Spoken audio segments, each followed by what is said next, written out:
There's a lot of risks with agents still, but what do you think is holding agents back? We need more infrastructure to make it easier to build agents. I remember last year we were talking a lot about plateauing of model capabilities. What changed? What's clearly working is post-training and mid-training. Pre-training, mid-training, close-training, how are they different? Pre-training is the bulk of the work. Post-training emerged with RLHF as like the first kind of real post-training, where instead of just predicting the next test, you start to tune the response to the chaff. And then finally, mid-training can come along, whatever's between pre and post. Do you think that startups should be training their own models?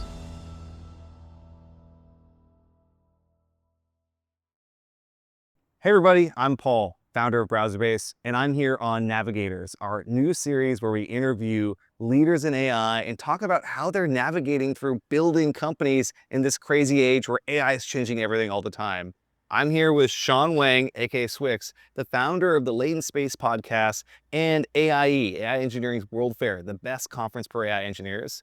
And I'm excited because Shawn here has been like the narrator of AI. You have covered it through Latent Space since what the modern AI beginning has been. I'd love to kind of hear like, what have the stages of this been? It's maybe if you could describe it in like a 3-act play. Yeah. What act are we in and what's coming next? So we were talking about this slightly before. I think when we started this, we actually started Latent Space just before ChatGPT, which completely blew up. That was kind of the moment of like autocomplete. This is cool. This is very unbounded. We don't know where this goes. And then we're now in like the second phase where everyone's like suddenly crazy about agents and agents are working. And I think that probably started with O1 when it was released a year and a half ago, I think, maybe a year ago. And I think the third wave probably starts after the IPOs, which is coming up very soon. Yeah. I think this second wave is like the real like crazy expansion wave when everyone's doing awesome things for agents and all that. But there's not that much accountability. People are spending with like, unlimited budgets and token maxing all day long. Once all the money's in, which hopefully they go well because like this entire city is depending on it. There'll be a few more skyscrapers behind us, maybe in a few years. Yeah. The Anthropic Tower and the OpenAI Tower. Depends if, the city lets you do it. Anyway, that's a whole other city politics thing. But I do think there's, again, accountability wave coming that people are feeling. But right now, we have sort of like the honeymoon golden period when anything goes and you're celebrated for spending more. That doesn't tend to last in history, but I think it's not too beneficial to dwell upon that. I think just be aware that like there usually is a period of reckoning, and there's usually a sort of AI winter, and like we haven't had it in this entire let's say 5-year gap since GPT-3. And I think there's some point at which like I do keep my eye out for that. While being positive, while being optimistic about it and like enthusiastic about all the stuff that's coming out, I always keep wondering like when's the other shoe going to drop. Yeah, I think it's important to be paranoid as you're building this space because you always want to figure out where the puck is going and where models are going. I remember last year we were talking a lot about like plateauing of model capabilities. There was a moment where it felt like we'd hit a ceiling on pre-training of models.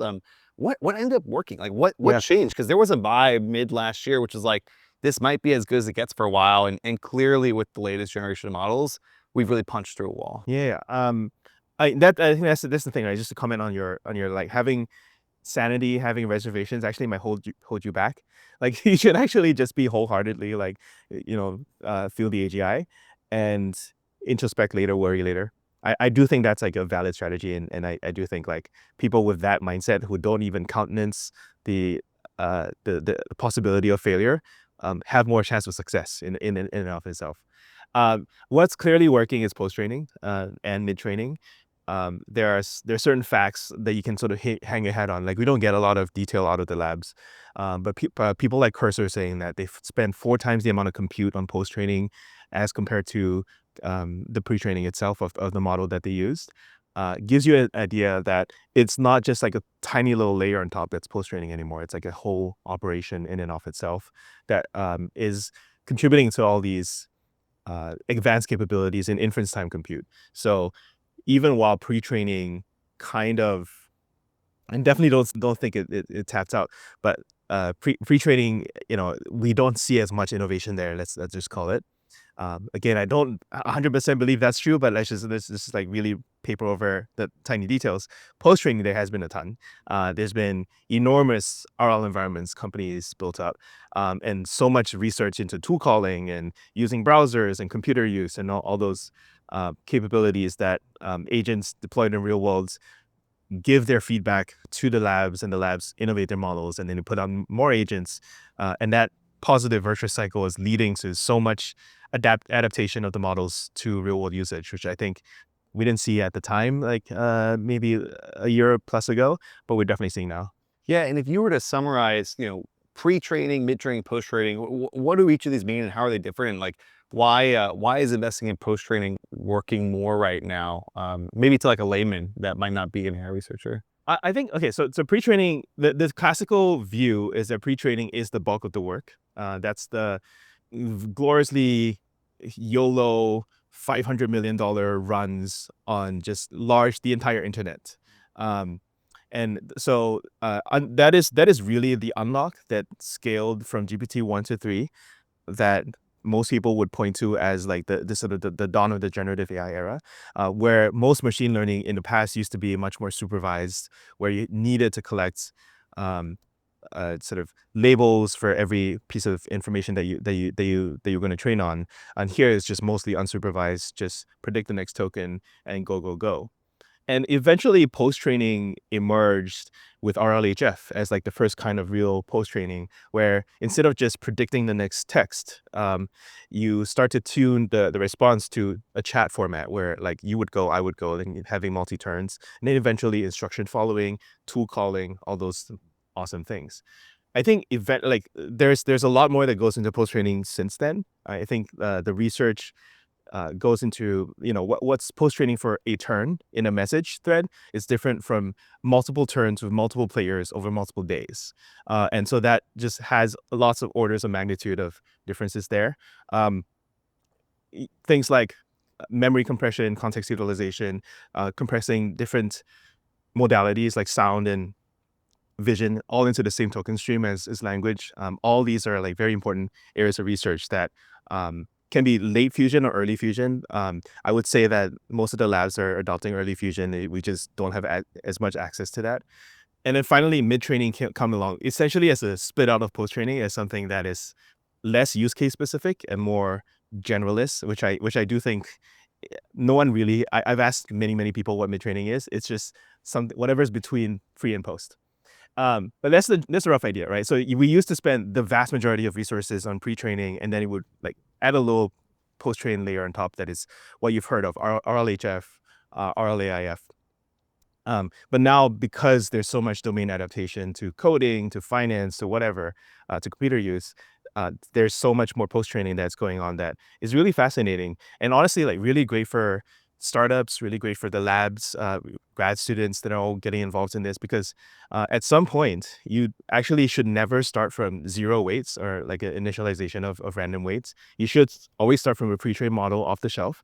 Can be Chinese, can be US, but and then you just go from there, which is exactly what the agent labs are doing. Yeah, so to summarize, the pre-training is you take a bunch of data, stuff it in a model, and it gets really good at predicting the next thing based on a set of inputs. I might say like, I love, and the model will say browser-based because it's seen that all over the internet, right? But then like post-training, increasingly more so. Yeah, crazy. You're in the weights, right? And then post-training is, okay, we're going to have that kind of spit out some information, and people are going to give feedback based on the prompt, and it's going to get better at spitting out the right, it's going to adjust the weights to spit out the right information based on the human feedback, the RLHS, the reinforcement learning human feedback. That's the post-training side. Is that a right summary? Or use the tools to find the right information. So like pre-training, you're sort of memorizing as much information as you can from the broad internet. I forget to put out some numbers in there, but usually we would start with, let's say 2 years ago, we have a rough corpus of a trillion tokens, and now we're up to 20 trillion is the rough idea.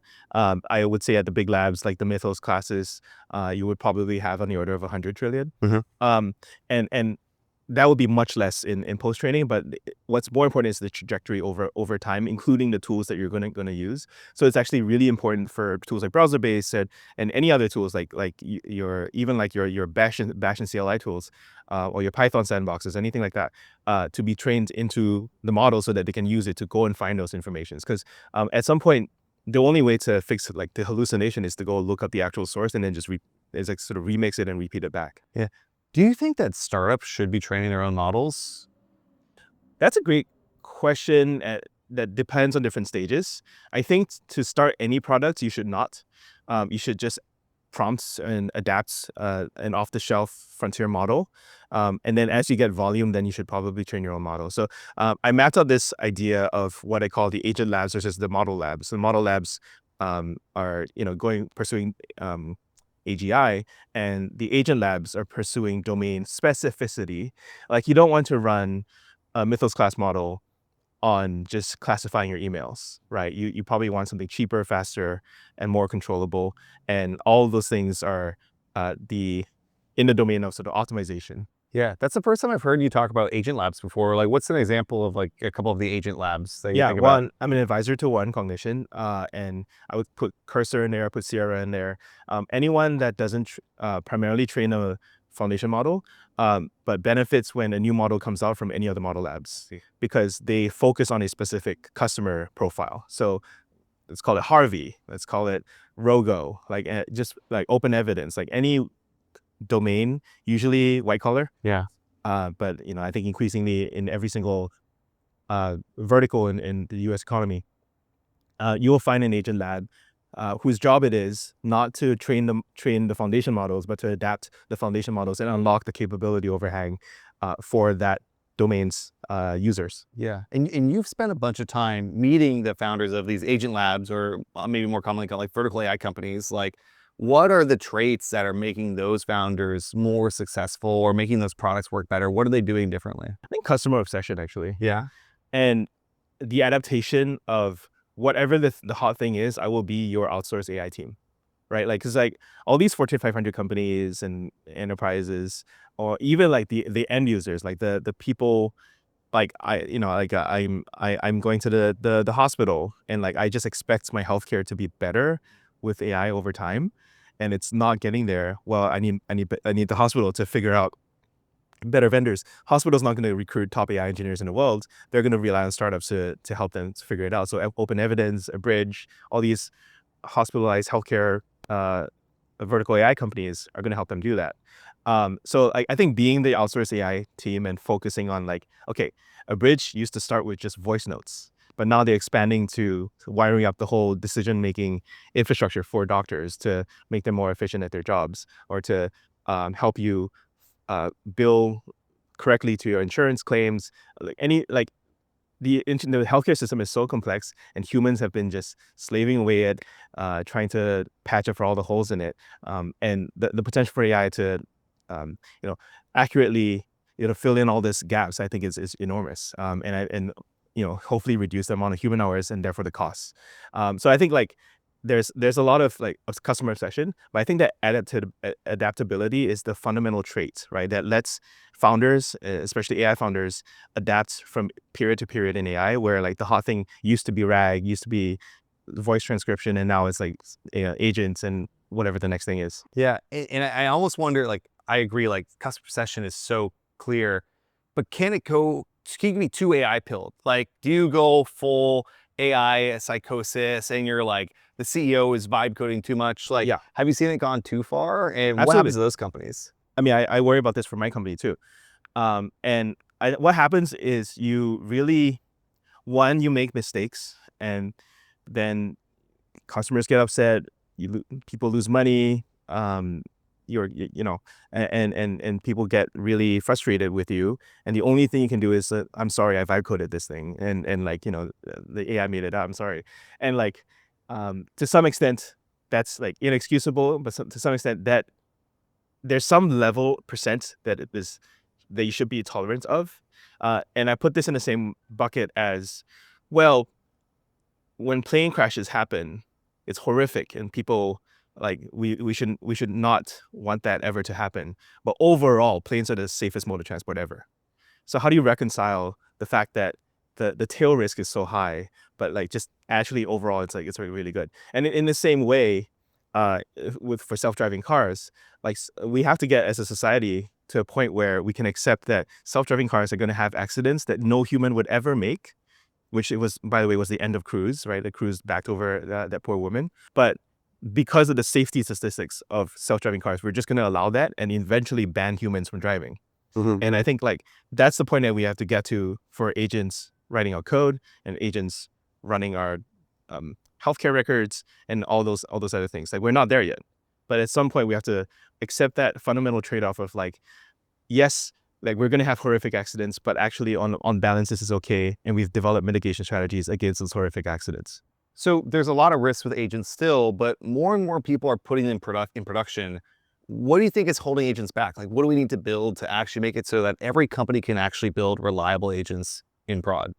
Yeah, the browser-based friendly answer is that we need more infrastructure to make it easier to build agents, and they're just not enough actually. Like the fact that Devin and Cursor and these are the agents that people are familiar with, or just even ChatGPT or Notion custom agents.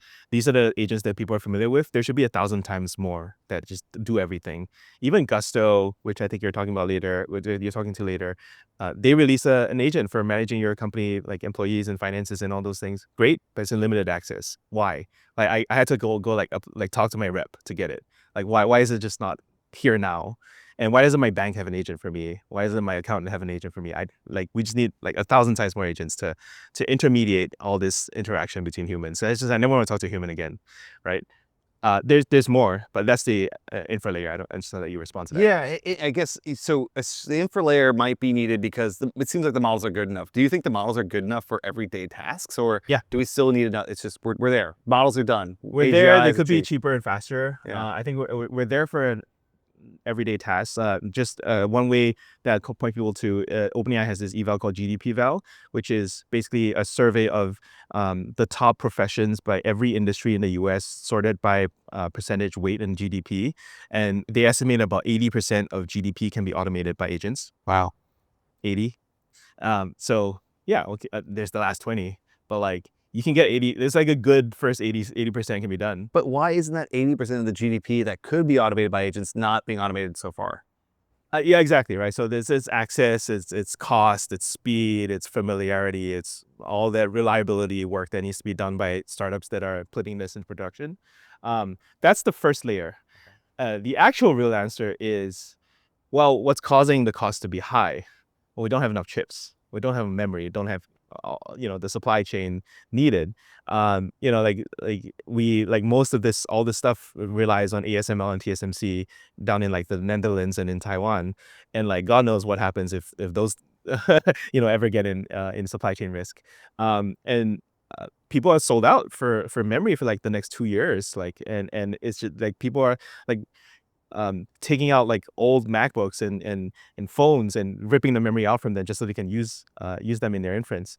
It is absurd and ridiculous. And like I did a podcast with Semi Analysis where we covered not only the GPU shortage, not only the memory shortage, but the CPU shortage also.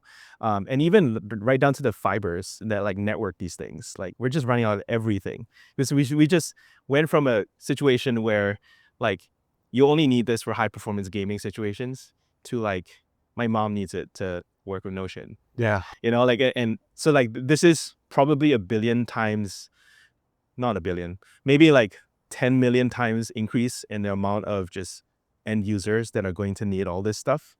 And we just don't have the fundamental hardware to do this. So yeah, are we going to spend, so Stargate is 0.5% of US GDP. Should that be higher? 5? Yeah. What percent do you up your infrastructure in order to make up for the fact that like so much productivity can be eked out of this?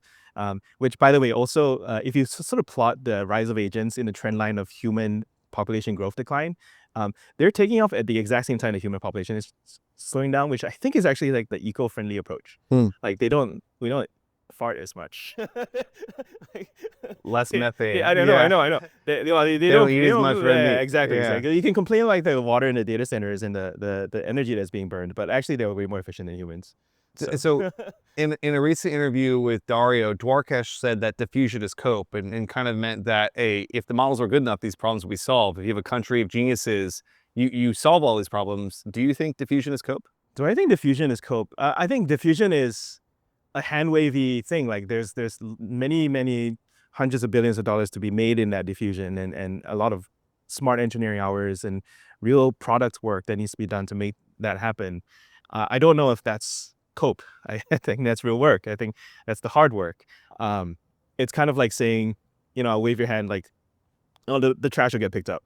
Like, no, like people have to go and organize the system, the municipal system to go make that happen on reliably and without interruptions. It's like is mail cope, like is postage cope? Like I don't know. That's like a weird thing. And I think the other hot take that is like very current, because this just happened yesterday, is Anthropic is the one that is against diffusion because they're putting restrictions on their models for research and for even like having zero data retention, like a very simple ask from all enterprises. They've decided that, as is their right, that they're not going to be for that. And I think like that's a very legitimate debate in the AI industry right now, because is it fundamentally incompatible with capitalism that capitalism is able to fund these things and no other system can fund these things, which is great for capitalism. At the same time, entities and companies are going to seek power, and they're going to hold their power, and they're going to accumulate more power, and big will get bigger. And is that beneficial for the rest of humanity? I think these are very like open, fundamental questions that like I'm sure Anthropic has thought through very deeply and weighed the risks of. Well, maybe kind of coming to the end here, I'd love to hear about, you've spent time with so many interesting builders over the past couple of years on your podcast, Latent Space. Who stood out to you, and, who would you angel invest in right now of the guests that you had? I mean, I angel invested in BrowserBase. Of course, BrowserBase is one. The Series B, a very special moment in our history. I mean, I've invested in a few, but like I really try to separate. Like I just think whoever I cover needs to be worth covering in a sense of like I in my judgment, I think they're doing important, groundbreaking work, and more people should know about them. And this will probably stick around, maybe not in its current form, but at least the shape of this is something that everyone's going to need. Yeah. So that's roughly what I try to curate for Latent Space, and it's mostly worked. I think one of the most recent ones that we just did was with Ethan from XAI, who built Grok Imagine and XAI in 3 months. And he came in through the weirdest of our funnels, which is our paper club, which we've done every week without fail for the last 3 years, where we cover a paper every day. And we covered his paper at NVIDIA Cosmos, where he was working on world models. And seeing the evolution of Ethan, and his career over the last 3 years, from world models and vision into image generation, video with audio syncing, and then saying all of this sucks, I'm going to LLMs now on the podcast, is this just a fascinating insight that we would never, like no one else would ever get, just because they don't spend the time with the researchers like we do. And I think it's very raw and honest. Like people, if you're just in like AI media or tech media, you tend to treat all these things superficially as the same thing. But if you follow the research, it's actually, there's a through line of like, we're trying to figure out where the source of intelligence is, what world models really represent for the future of AI. And I just love covering all these things, because I do think that that's what's next. Like when we tap out LLMs, it will be because we need to figure out world models, and the current generation of researchers are already turning there. Like, yes, we're mapping out post-training and all these things. Wonderful, great. There's not that much to go on it. Like we need something else. Yeah. That makes a ton of sense. Shawn, thank you for being one of our first guests today on Navigators. We're so thankful to have you on here, and we're really appreciate having you on the show. So, a pleasure. Appreciate it, man. Thank you.